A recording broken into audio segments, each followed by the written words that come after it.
Hey guys, welcome back to another episode of Guns and Guitars, and as promised in last week's freehand routing tutorial, this week we're looking at template routing, and specifically we're going to be looking at these Musiclily router templates. I would say these are the best budget router templates, but they're kind of the only budget router templates. And to just give you an idea, this humbucker pickup cavity template runs you about $13 from Musiclily, and the exact same template would run you about $27 from StewMac, so literally twice the price. But are they as good as the StewMac templates? I will let you guys decide that. I'll tell you the similarities and differences, but the most important thing is we're going to test them out and see how they do. So let's go ahead and get started. I'm Dan, this is Guns and Guitars.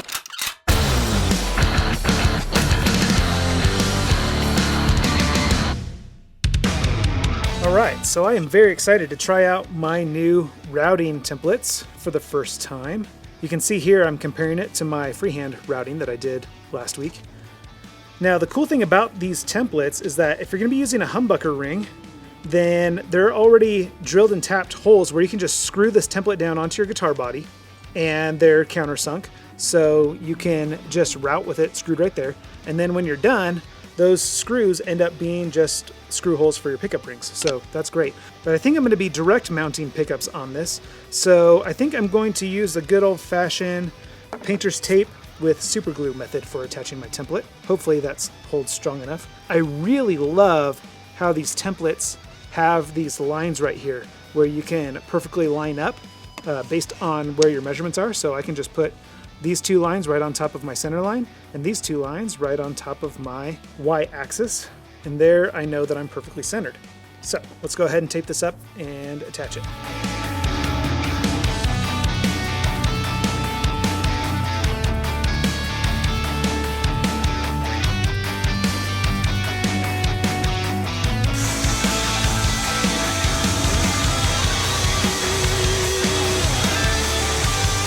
That was certainly the easier way to do it, that's for sure. Wow, this is stuck on there. Wow, this method works good.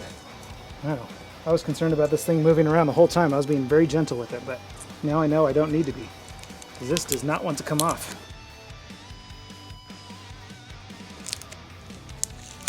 All right. And with minimal damage. Perfect. Now, I've got Amazon affiliate links to all these down in the description if you guys want to check these out. I'll also link the StewMac version so that you guys can compare them. But we'll just go ahead and have a look at this humbucker cavity. This one is a little bit more special than the rest of them in that, in addition to the laser etched guides on there for finding your center, they also have depth guides. So it tells you how deep you want to go if you're doing a Gibson flat top, a Gibson carved top, or a Fender for both the neck and the bridge pickups. That is really cool, really useful. There's also countersunk screw holes, so you can screw these things down. As you can see, I've done right here. You can screw them down while you're routing. So really the only difference that I can tell between this and the StewMac version is that this is made out of 3/8 inch acrylic and the StewMac version is 1/2 inch acrylic. So the StewMac version, you do get a bit more material. It's a little bit thicker. Is that worth double the price?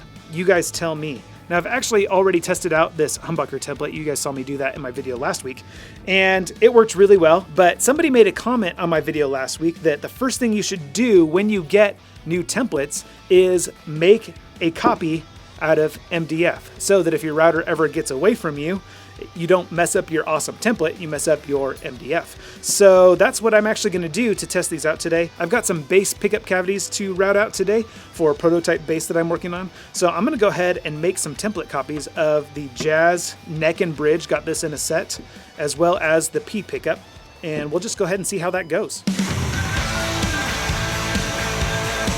That looks like it worked really well. That's a very pretty looking route. All right, let's go ahead and clamp it down to the table and go the full depth.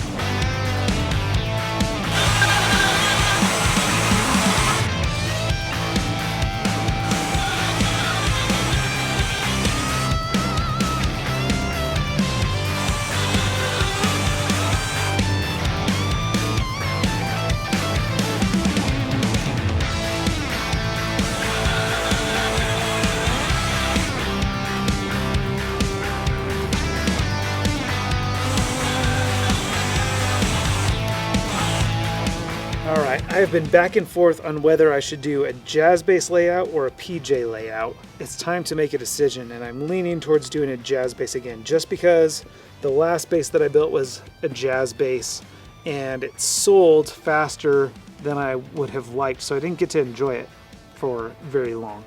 Now you notice I've got my clear acrylic templates up here, and I'm using these because they have the laser etched guides on them, so I can make sure that I'm centered on my center line. And I'm just going to trace it, and then I'll know where to put my other templates when it's time to route. That way I still benefit from the guides that they put on these templates, but I don't have to worry about accidentally messing them up. So I intentionally made my copy a little bit longer on one side because I had hoped that I could just use a clamp to hold it in place, and I think that's probably going to work okay. I will definitely go ahead and put some tape right here just in case for a little accidental oopsie poopsie coverage.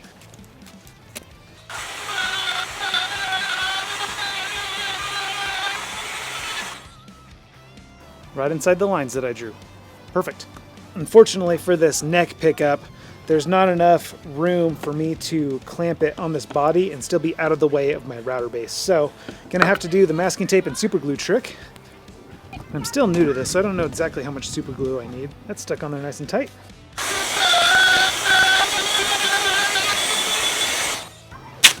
Seems like that was probably the perfect amount of glue too.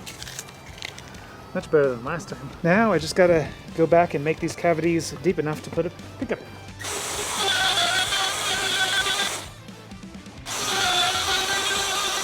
So the pickups fit perfect, if not just a little on the tight side. I don't know if that's because I used a copy of the router template, so this hole would be a copy of a copy. But I suspect it's mostly tight just in the corners. So I think it's because I used a 3/8 flush trim router bit as opposed to using a 1/4 inch flush trim router bit. So I'm gonna need to get myself a 1/4 inch flush trim router bit, I bet.